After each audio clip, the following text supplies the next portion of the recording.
अभी शुरू करते हैं और नफ़ीस हमारे साथ बिहार से फ़ोन लाइन पर हमारे साथ है। नफ़ीस करीम जी, नमस्कार, गुड मॉर्निंग सर, क्या हालचाल आपके?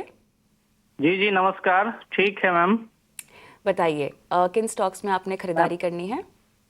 टाटा स्टील में 160 शेयर मेरे पास है, 175 शेयर जो ओके 160 पे खरीदारी किए थे। ओके। और और बीपीसीएल में 350 पर खरीदारी किए थे 100 शेयर। ठीक है। सर दोनों में कितना समय देना चाहेंगे आप? 6 महीना, साल भर। ठीक है, चलिए यहाँ पर एक बार चार्ट्स पर हम चेक ले लेते हैं। तो अक्षय 160 टाटा स्टील और बीपीसीएल 350। अगर टाटा स्टील की बात करें तो रिसेंटली मेटल्स में रिकवरी हमने काफी जोरदार देखी बहुत सारे स्टॉक्स में, पर कहीं ना कहीं टाटा स्टील में वो तरीके का रिकवरी अभी तक नहीं दिख पाया है। हल्का सा रिकवरी बिल्कुल हुआ 140 से 150, पर ये more of a pull back rally है। तो मैं मान के चल रहा हूँ कि अगले आने वाले दौर में जो शॉर्ट टर्म की मैं बात कर रहा हूँ उसमें ज्यादा कुछ तेजी की फिलहाल मैं उम्मीद नहीं कर रहा हूँ। जो रिसेंट स्विंग लो था 135, वो रिटेस्ट होने के चांसेस भी दिख रहे हैं। तो प्राइस स्ट्रक्चर तो नेगेटिव है। तो अगर आपका नजरिया short term to medium term का हो तो मैं कहूंगा बेटर रहेगा कि टाटा स्टील से एग्जिट ले। और अगर मेटल कंपनियों में आप प्रेफर करते हैं या शिफ्ट करने के लिए ओपन है तो जेएसडब्ल्यू स्टील या जिंदल स्टील ये बेटर ऑप्शंस रहेंगे on basis of price reading. दूसरा स्टॉक बीपीसीएल। बीपीसीएल की अगर हम बात करें तो एक हल्का सा नेगेटिव प्राइस स्ट्रक्चर है शॉर्ट टू मीडियम टर्म के लिए। और कॉशन वाली बात रहेगी जब भी स्टॉक 270 ब्रेक कर जाए, क्योंकि 270 एक बहुत ही अहम टेक्निकल सपोर्ट पॉइंट है जो मेरे हिसाब से 8 से 10 महीने से होल्ड कर रहा है। तो अगर आपका नजरिया 6 महीना प्लस है और हम करीबन 20-25 पॉइंट अभी सपोर्ट से दूर है, तो सजेशन रहेगा कि आपको 260 का स्ट्रिक्ट स्टॉप लॉस मेंटेन करना है।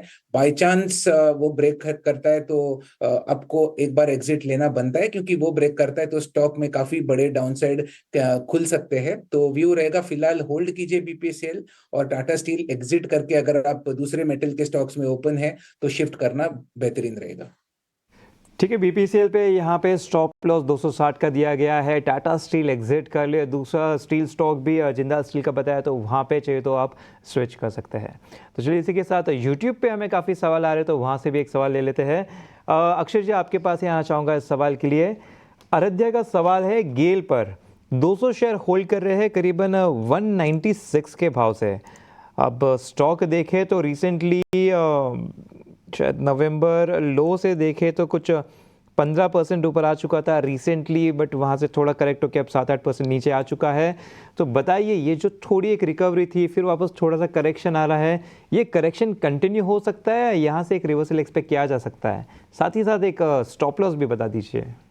जी, तो बहुत सारे ऑयल एंड गैस कंपनीज का जो रिसेंटली हमने रिकवरी देखा था उसे टेक्निकली हम पुल बैक रैली करके कंक्लूड करेंगे, क्योंकि अभी तक जो रिकवरी है उसमें कुछ मेजर ऐसे डेवलपमेंट नहीं हुए कि आगे जाके वी शेप्ड रिकवरी बने, वो संकेत दिख पा रहे प्राइस चार्ट पे। तो टेम्परेरी बाउंस बैक वाला फेज था और वापस एक करेक्शन का दौर स्टार्ट हो चुका है, क्योंकि ऊपरी स्तर में बहुत बिकवाली का प्रेशर हमने बहुत सारे ऑयल एंड गैस स्पेस वाले कंपनियों में देखा है। तो गेल की बात करें यहाँ से तो 210 ये एक बहुत अहम शॉर्ट टू मीडियम टर्म का रेजिस्टेंस है। वही एरिया से हमने ये रिविजिट करने के बाद सेलिंग प्रेशर बनते हुए दिखा है, जिसके चलते शायद जो रिसेंट स्विंग लो था एक आध 2 हफ्ते पहले 180 का जो स्विंग लो था वो वापस छूने की तैयारी कर रहा है स्टॉक, और शायद वो भी ब्रेक हो जाए। तो ओवरऑल जो टेक्निकल अहम सपोर्ट बनेगा मीडियम टर्म के लिए वो काफी दूर है, 165 के आसपास है। तो थोड़ा सा जो रिस्क या डर है कि 165 या 170 तक स्टॉक नीचे की तरफ छू सकता है। तो नजरिया अगर आपका शॉर्ट टू मीडियम टर्म का है तो एक बार आप गेल में एग्जिट कर ले, ये राय रहेगी। तो ये है राय आपको मिलती हुई, और